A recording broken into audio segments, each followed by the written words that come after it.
Hi, good morning. Welcome back. You're on the Mau Morning Show. For those of you listening on Talk City 91.1 FM, good morning to you as well. We're going to head across to Tobago to have a chat with Miss Heidi Eastman. She's the PRO of Women of Substance. They've been dealing with, informing and educating some young men, especially about as it relates to International Women's Day and how to treat women and how we improve the society as a whole. So let's head across to Tobago and have a chat with Miss Eastman. Heidi, are you there? I am here. Good morning. Good morning. How are you doing?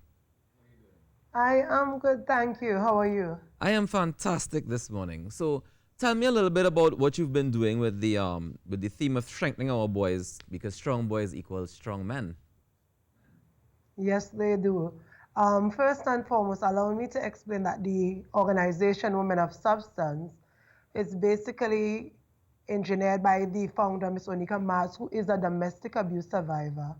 And Onika decided to take her story public to encourage other women to speak up. And in so doing, she wanted to find a proactive way to treat with the root cause of, the male perpetrators of domestic violence. Right.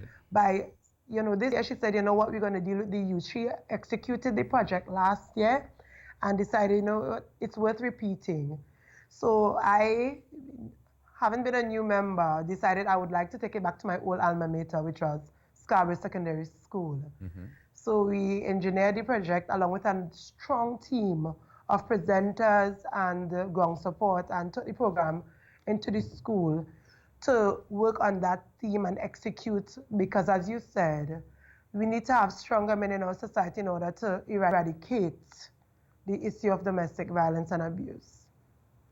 That's very correct. And how has the reaction of the young men been when you go to the schools? Ah, it was awesome. We basically structured the program to have mentors come into the school. We took a cadre of mentors from different spheres.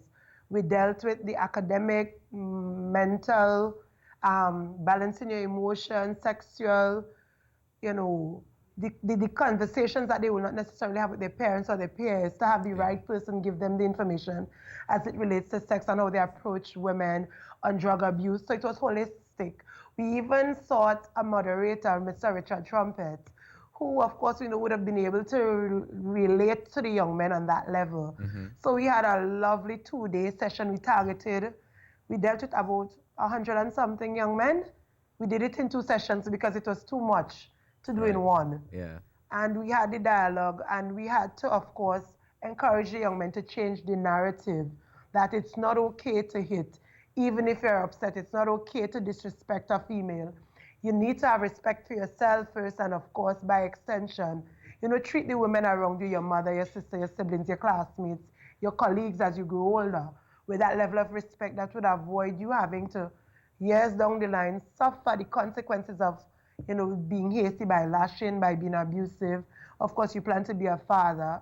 Eventually, you would not want someone to treat your daughter that way, or your sister that way, or even your mother. So it was a nice way of, taking a very serious topic and breaking it down to their level so we could get their feedback as to how they feel about this situation. Okay, that's fantastic. I think that also the understanding of communication is very, very important as well in that regard. That's right. Even when we were discussing your approach to a woman, for example, if you go to a dance, Mr. Marcus Kisoon would have asked them the simple question, how do you approach a woman, if you want to dance? Do you ask her? And they went up in an uproar because they found that was ridiculous to ask for a dance.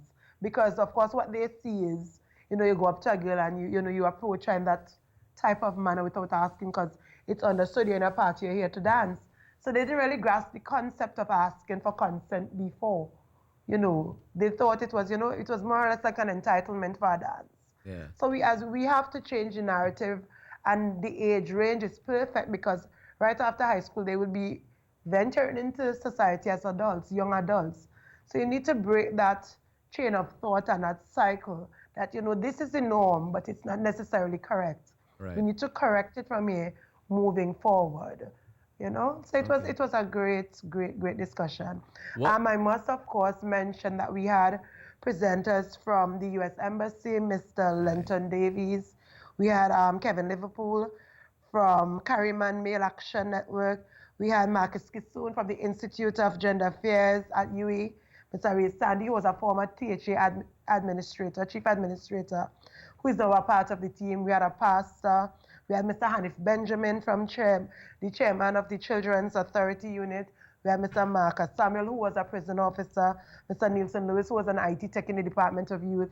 And of course, as I said, Mr. Richard Trumpet from the media. So it was a combination of speakers coming together to tackle the different issues that boys, as I said, may not necessarily speak up about, or they may not get the right information from their peers or from family members, because of course they may be in an environment that's toxic. And of course it's good to have a balance and the right approach taught to them from now.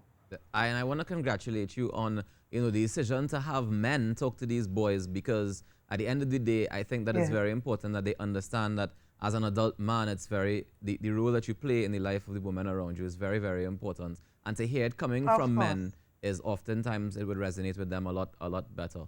So congratulations on the initiative. Yes, and of course, as we know, March 8th is International Women's Day. So we decided to have the men this time raise the platform and say, you know what, we stand with you as women. We are against domestic abuse and violence. We appreciate you as women. We respect you as women. So we had them do some short, messages, try to create posters, give them, we gave them a challenge to come up with positive lyrics. Marcus did that. Nice. Have them come up with positive lyrics on songs, and trust me, they struggled to get these songs that more or less uplifted women, but the negative ones, they had a ton load that they could volunteer. So as I said, there is something that we need to continue. It's something we need to continue to help change the mindset, because for some reason they are a bit misguided as to what it takes to be a man. Yeah. They think just working and paying bills would make them a man. But that's not enough. I'm really happy that you guys took this initiative, and I want to encourage you to continue with it as the years go by. And I want to thank you very much, Heidi Eastman, for joining us this morning.